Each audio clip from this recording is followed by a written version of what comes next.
So before starting with anything, I just want to introduce myself. I'm Akshay Naik. I've been working in SGI for around 5+ years, and we've been working on AI for quite some time. So I just wanted to share some of my knowledge with respect to image generation. Now, as I look the crowd, I've seen like most of the people are either millennials or Gen Z, right? So whatever examples that I'm gonna give, I think you all can just relate to it. So in my childhood, basically the image generating or image editing part that I had was with Paint. Windows XP we used to have, and in that we used to draw that one scenery, and we used to use Paint basically, to color that scenery. That was the first image editing or image generation or creation, I would say, that we used to use. After that, the next thing that came in was Photoshop, wherein what we did was like, okay, the quality of output or the image editing part that you were doing, it became more filtered, quality improved, and time also improved. Basically, it made the process way more efficient. And now, as I stand over here, now it's been around a year or so. Now the generative AI has come in, and just to give you an example, specifically with respect to image generation, there have been new models that have been introduced, which creates or generates images, with just a prompt, a small prompt. Okay. So now, why I am telling you all this, why I have started from Paint and then came over here, is because to show you the evolution that happened. Now, from Paint, if something, let's say, if I want to draw a scenery, it used to take me around 1 day to do it. In in Photoshop, it reduced to let's say half a day. And now, as I stand over here and I talk about text to image generation, I could generate that thing within a minute. I won't even say 5 minutes. So just to give you an example, let's say right now I'm in my childhood, and somebody gave me an idea saying that, okay, I want to create Super Mario in a Batman suit.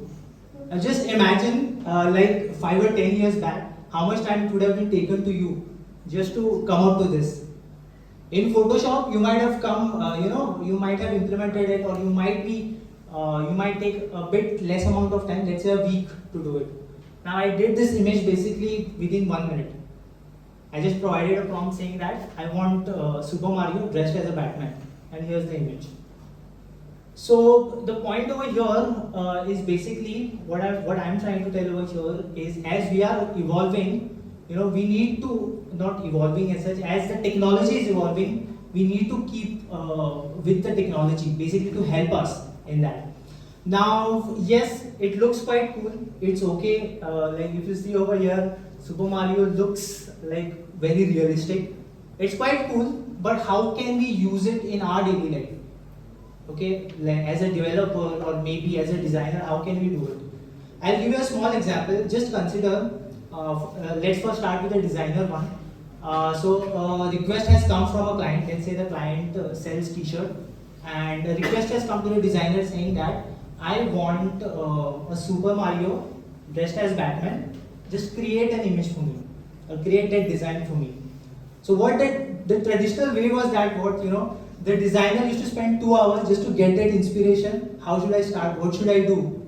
And after that, he used to implement something. Okay, that implementation is also done. Now I'm showing this to client.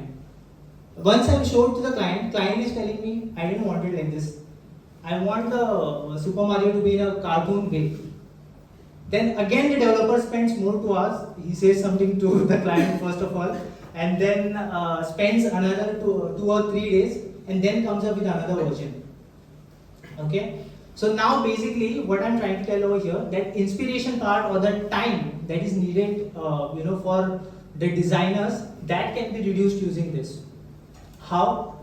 Let's say at the start itself, I'm giving a prompt to Midjourney saying that I want Super Mario dressed as Batman. Done.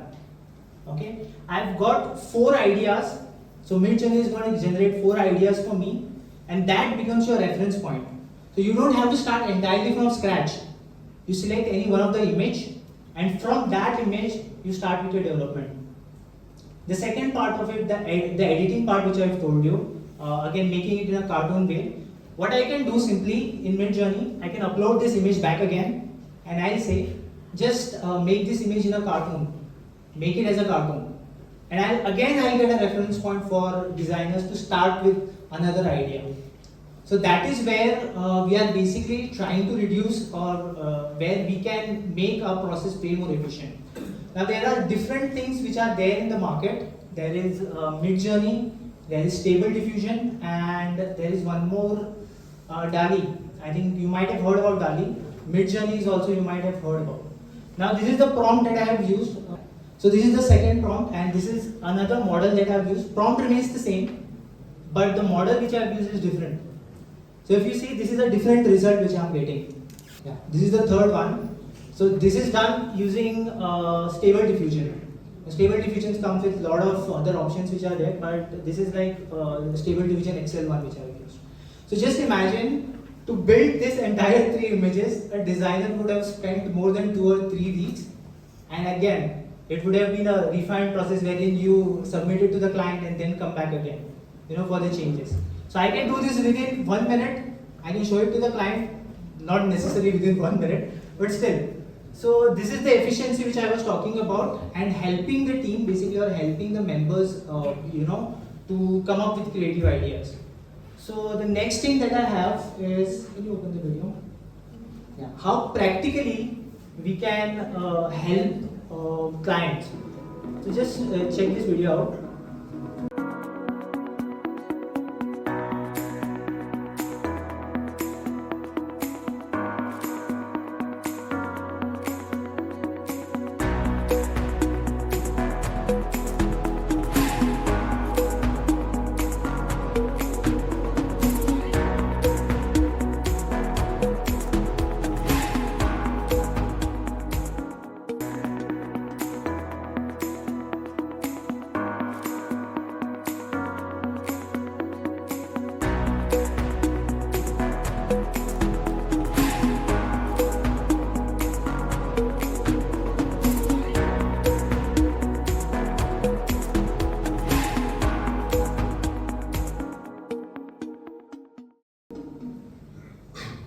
Okay, for those people who didn't understood this or might not have got the complete context of it, I'll just explain you what has happened.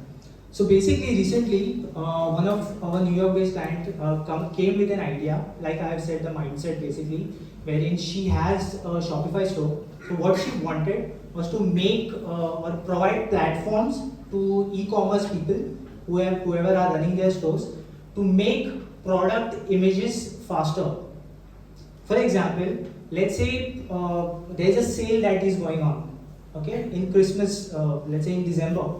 At that time, as a normal e-commerce vendor, what I had to do was I need to pass my product images to a designer. From that designer, I need to edit that particular image as per my Christmas theme, and then re-upload that image back to my store, right? So now what this lady came up with, she said, I want to reduce this process. I want to make it as efficient as possible.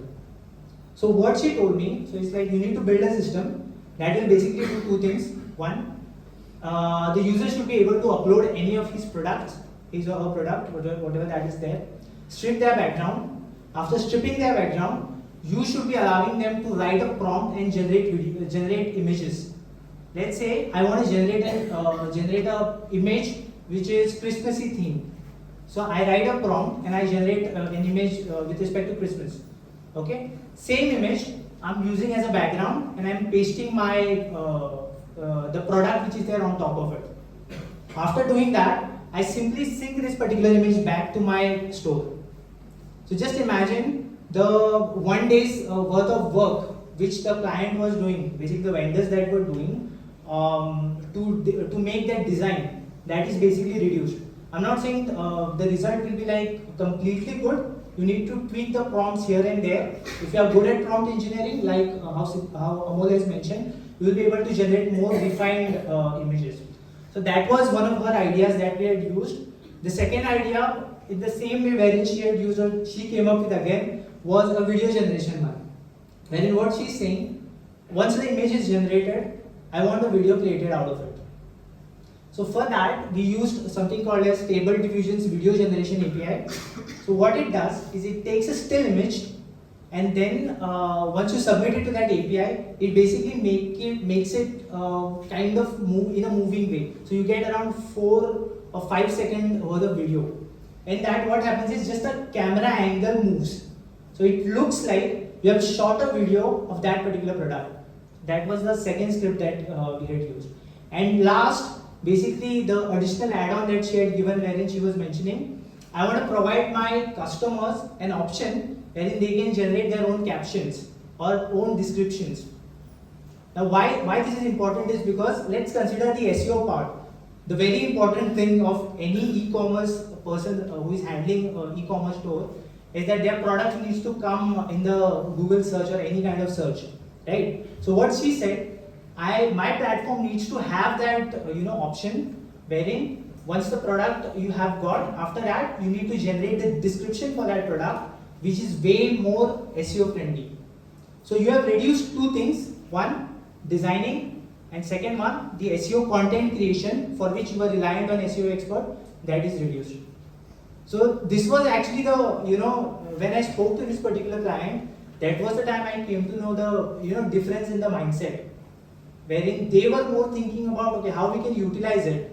While when I talk about here, our mindset is a bit different. So that is something we are trying to achieve basically in the same way, and we are going ahead in the same direction. So yeah, I think with that, I conclude my text to image generation part.